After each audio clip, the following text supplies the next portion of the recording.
Hey everyone, it's Michael and welcome back to Boxmining. Today I want to give you guys an update on what's happening with the project I'm advising, Plair. And the advisory goes way beyond teaching Patrick how to do the Plair dance. Player. So what is Plair?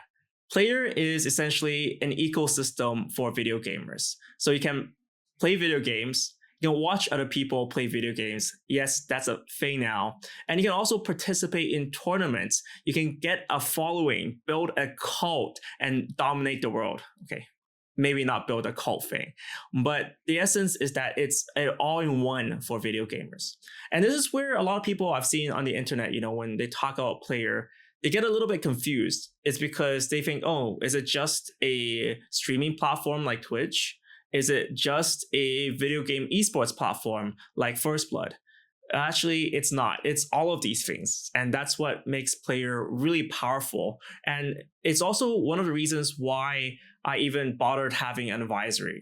A lot of people, they wonder, why are you doing an advisory? Why does it matter? And the essence here is that I believe that this is a platform that can push video gaming to a next level. And at the same time, it can bring cryptocurrencies, the use of cryptocurrencies, to another adoption level too. The reason because that right now, video gamers, they understand virtual currencies. You have World of Warcraft Gold, people understand that. You got Blizzard points, people understand that.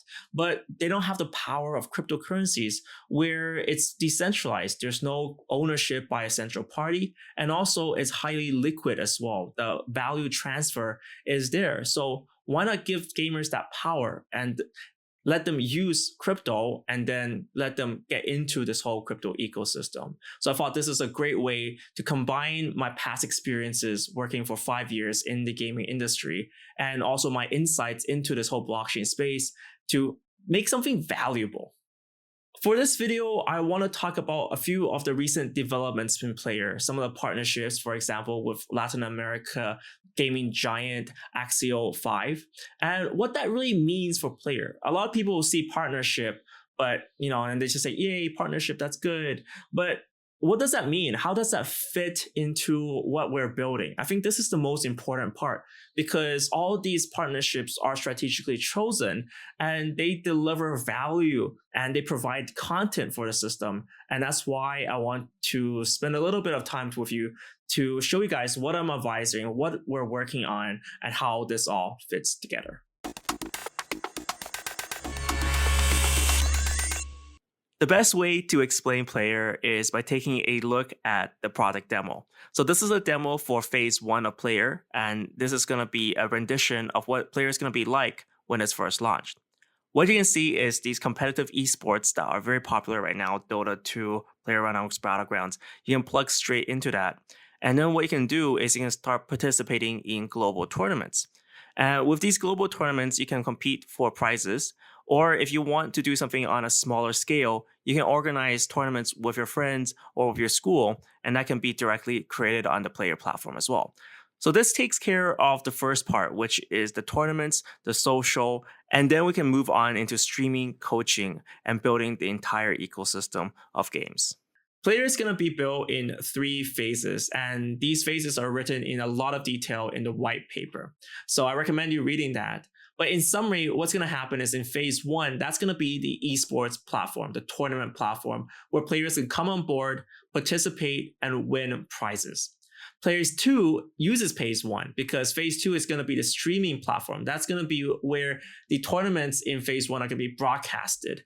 That's going to be where the players that participate and fight, they can entertain people and teach people how to play as well. So phase 2 will be that streaming, it'll be the coaching, it'll be bringing the players together in one unity.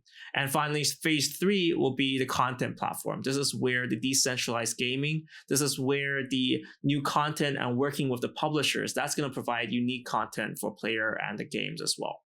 So phase 1 is where it's at right now. And phase 1, the focus is on getting people to use it, making sure that there is content there.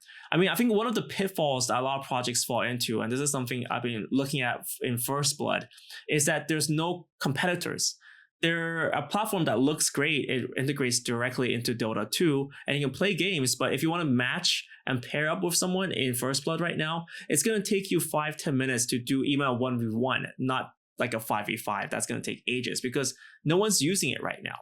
And that's the whole idea. And the partnership that we can talk about right now publicly is the partnership with Axio 5. They're the largest publisher for video games in Latin America. They pretty much have it down to a science over there. They have 14 million users. And more importantly, they have cyber cafes. They're hugely popular here in Hong Kong, in South Korea, in China, and Latin America. The idea is that people go there and play with their friends, and also they can compete with their friends as well. The whole idea of this partnership is to get the Plair platform installed on the computers already in the cyber cafes. So you get the offline covered, people playing games already using that, and then they can compete amongst themselves and then into these online tournaments as well.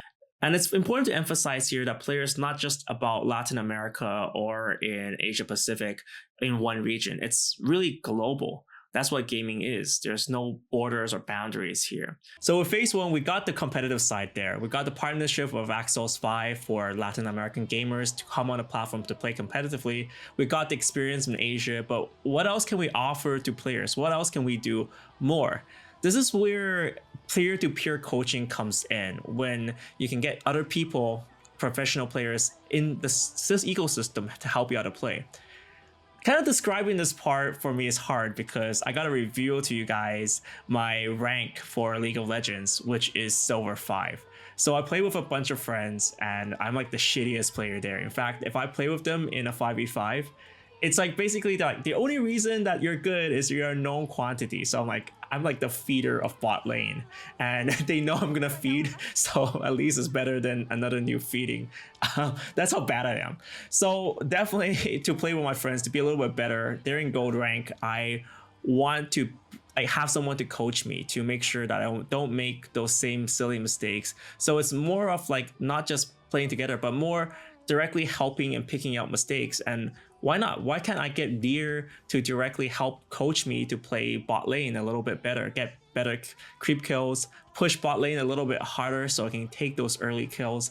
That will be much cooler for me in the long run and something I'm willing to pay for. And for her, she gets the benefit of essentially, well, oh wait, nice. That's a kill right there. So that's exactly what I want. And then can she double kill, double kill, holy crap. 嚇死人咩？唱緊歌啊，大佬，我在唱歌啊，幹嘛了？突然打起來，歌啊沒辦法唱下去了。 So that's exactly what we want. Someone to teach me how to play like that. And then if the teaching works and the dynamic's good, why can't you group together and play dual queue together and get carried out of silver? I mean, anything to get out of silver hell, right? In terms of competition, I've been looking at First Blood and Wager as well. And what we see is that these platforms, they offer players to bet against each other to make their matches a little bit more interesting by having value, a physical bet. The issue here, of course, is that licensing is a big issue and Plair will not directly have betting. Instead, what we're going to do is we're going to work with an outside partner that is licensed for skill-based games to have online betting there. And that will be part of the ecosystem, but also will be fully legal as well. At the end of the day, we don't want little kids gambling. That's not what the whole point of this is. The whole point is so we can use the VID system to ID people who are eligible for this. Then the option shows up and then you can work with the third-party gambling site to, well, make a little bit of wager with your friends. So after phase 1 is phase 2, the live streaming section. And live streaming, I've been looking a lot at Twitch and there's a hell of a lot of people there. Twitch is taking the first kind of mover advantage very well. 69K people watching League of Legends. Their top streamer has 8K people on it.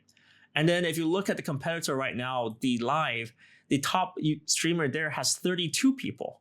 That's like less than 2 zeros there. The argument for Dlive is that they have a way to pay the streamers and less payment friction. So you can pay in these Lino tokens on Dlive and streamers can receive that immediately. But that's just not good enough to move players from Twitch onto your platform. You need to have unique content, which is what the phase 1 for Plair is doing. the tournaments that are held can directly be fed into the streaming platform. And on top of that, there's much more, because we talked about the mentoring and the coaching and with the donations to the streamers. So streamers now, the people who participate in tournaments, they can stream their game, they can talk, they can share some skills, and they can directly get more mentees as well. People who can watch can directly become mentees, and they can use a smart contract to engage in a new kind of mentee session with that streamer. And this is why streamers want to come on. You must have an incentive for them to come onto your platform to make unique content there that's not available on Twitch, and to kind of build up this whole ecosystem. So that's where the whole player interaction is going to take place. So that's what's happening with Plair right now. With phase 1, we're pushing really hard to get the partners to build out the competition platform. And phase 2 is actually already being developed by the Shenzhen team already, and they have a lot of experience. So the idea is it's quite easy to develop, but it's hard to implement well. And that's exactly what phase 1 is for.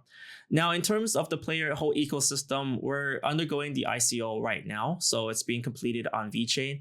And I do want to say this, we're pretty much in the ICO bear market right now. And we've been telling everyone one exact thing. The Plair is not about a quick flip or about just making money directly. It's about forming and making an ecosystem and making a difference. And I really want to invite you personally to be part of the Plair ecosystem. If you're a gamer, if you have your local league, why not bring them onto Plair? Leave a comment down below, and what's even better, join our Telegram group there and help together make this something that can really disrupt and change the gaming space.